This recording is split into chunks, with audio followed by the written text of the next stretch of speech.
Hello everyone, this is Ether Dragon, and welcome back to another episode of Fire Emblem Heroes. So, thankfully, now my voice is definitely a lot better now. I was kind of holding off to record the next episode of the Damage Calc series because of it.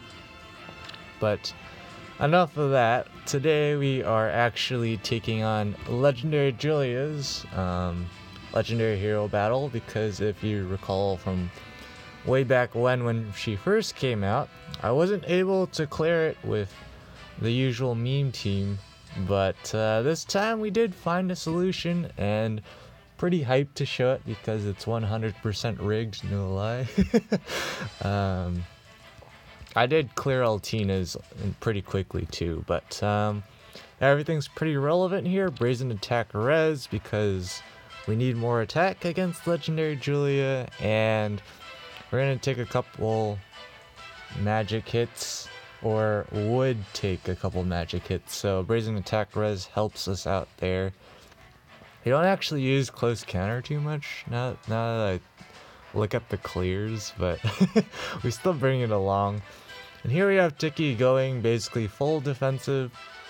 We don't really have any need for her to have Breath of Fog for renewal or dragon slaying in this map, so we just go full defensive because there are quite a few melee units out there.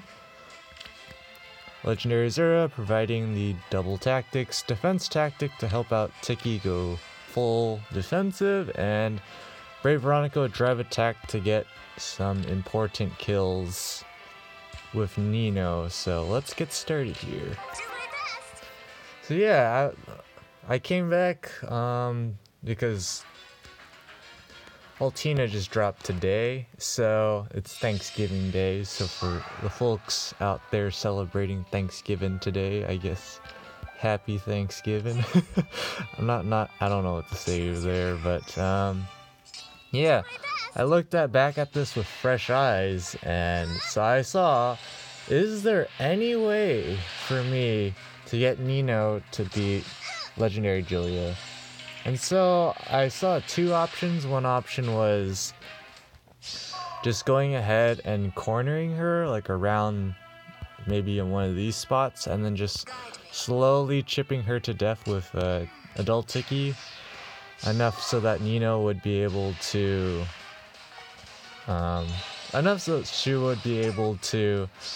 one round KO then after enough chip damage. But I was like, yeah, that would probably make quite the boring video because Tiki can't double Legendary Julia, so it'd be a lot of single hits for a long time. And honestly, I was like, I did figure out a clear using that strategy, but I was like, no, I'm not gonna record this. This is no. So I was like, is there any way I can just straight up one round KO Legendary Julia? And well, it turns out I found one, and that's what you're gonna see in this clear here. They're just doing there's actually some subtle AI manipulation going on. Like, I have Brave Veronica, I placed Brave Veronica here so the Sword Knight would be heading down this way. Yes. And now we're going to move Veronica over here so the Axe Knight keeps moving down. I tried the variation where the Sword Knight goes to the left instead of down, and it didn't work too well. So here, this is one reason why we're going full defensive on Tiki, so we can tank pretty decently and heal quite a bit back with Ether, enough so we can actually one round KO this green mage, because we're not naturally fast enough to double the guy, so we need to be in quick riposte range. And so we're just gonna take nothing because light breath and shenanigans, which is pretty nice. That's pretty important that we kill the green mage there, because now we have reinforcements and we basically gotta retreat everyone to the bottom left corner. Because if you're not familiar with what I do with the memes in 2019 series, it's gonna be 2020 soon, so I'm not sure what I'm gonna do about that. But we essentially just try and beat all the Abyssal content with this same team, and the restrictions are we can't use chip damage, so like stuff like Savage Blow, I've banned that. Can't use AoE specials. So basically you have to have raw damage output. And for Legendary Azura and Brave Veronica here, the only things they can do are buff and, well, dance. And since Veronica can't dance, all she does is walk around, and she's good for manipulating the AI at the very least, which is why she's still useful for me here. But, yeah, so it's just basically pure and Legendary Azura and Veronica can't attack or take any attacks. If there's like chip damage from Savage Blow or whatnot from the opponent, I technically do allow it, but I do try and avoid it. And honestly, looking back at some of the older videos, I'm like, I kind of need to redo these to make them more cleaner. But at this point, there's some more AI manipulation going on. So we have Tiki down here. So Julia and Veronica also being here for the drive attack, if you didn't notice, to pick up the kill on the blue dagger, because we were just shy, so we needed that. But yeah, we're basically doing a lot of manipulations subtly, but super important for the clear, because the big thing with this map that I struggled with originally was, well, the time. Just having enough turns to do things, because if you give people enough turns, you know, they can definitely handle 1v1 situations, but when there's lots of reinforcements and stuff to work with or deal with, it's super difficult. So here again, Tiki going full defensive to super tank this Sword Knight. Only source of damage, of course, going to be the Luna proc, which is still going to do quite a bit, which is why we need to stack up a lot of defense. And so we're not going to one-round KO the Sword Knight, but that's perfectly fine because of what we're going to do here.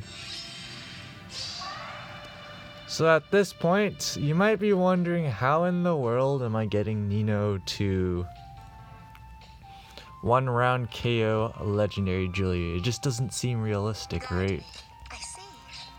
And so, because, you know, these are the remaining enemies left, and so at this point, you know, if I haven't taken her out, how am I doing it? And, well, let's go ahead and turn here real quickly. So we're gonna get the heal, and this kind of setup shows up.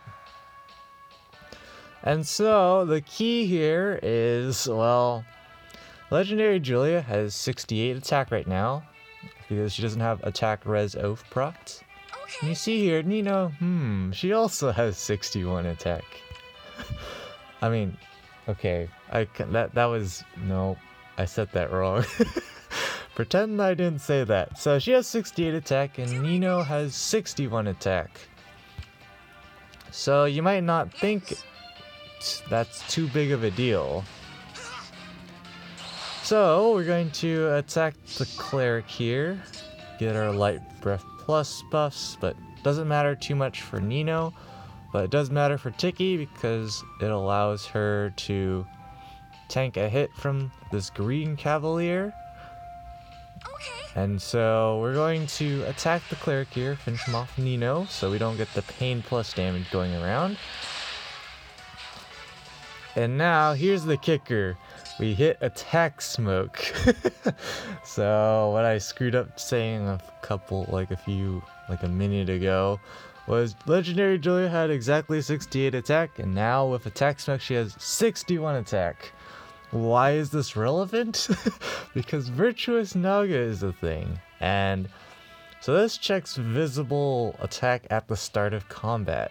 So now, because Nino and Legendary Julia have exactly the same attack stat, Virtuous Naga does not proc, so she does not get an extra 6 res during combat. which is pretty huge because here comes the memes. So we're gonna buff Nino here. Completely unnecessary against Legendary Julia, of course, because Light and Dark, but the 100% rigged meme here. Of course, I have drive attack, so technically speaking, you know, it wasn't close, but this is just funny.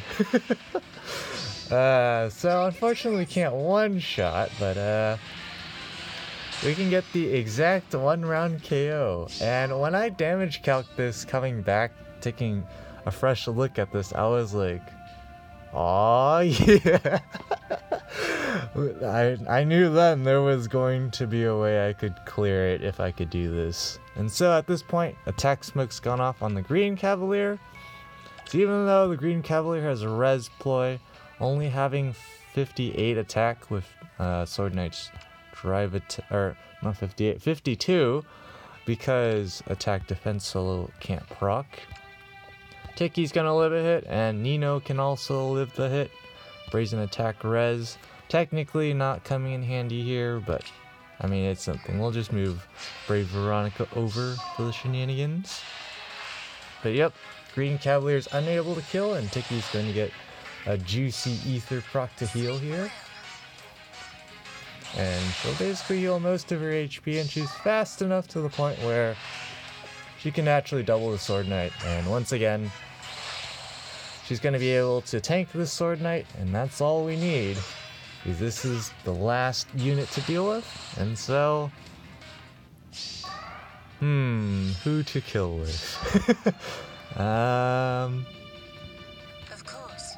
I think I'll give it to Tiki, just because she did some subtle things you might not have noticed, but she actually did contribute to a big part of the clear here. So yeah, that's the clear. Pretty happy about how the clear turned out for sure.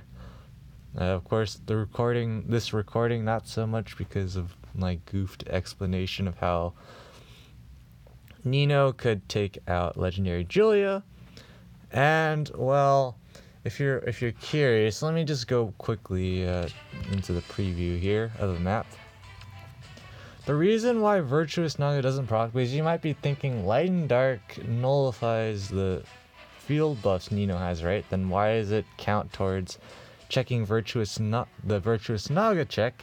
And that is because Light and Dark only works during combat, and so the fact Virtuous Naga checks at the start of combat allows me to pull this off. And yeah, that was definitely completely rigged coincidence. Pretty cool though. But yeah, that's gonna be it for this episode. Thanks for watching. As always, this is Ether Dragon, and the meme team streak is back. Bye.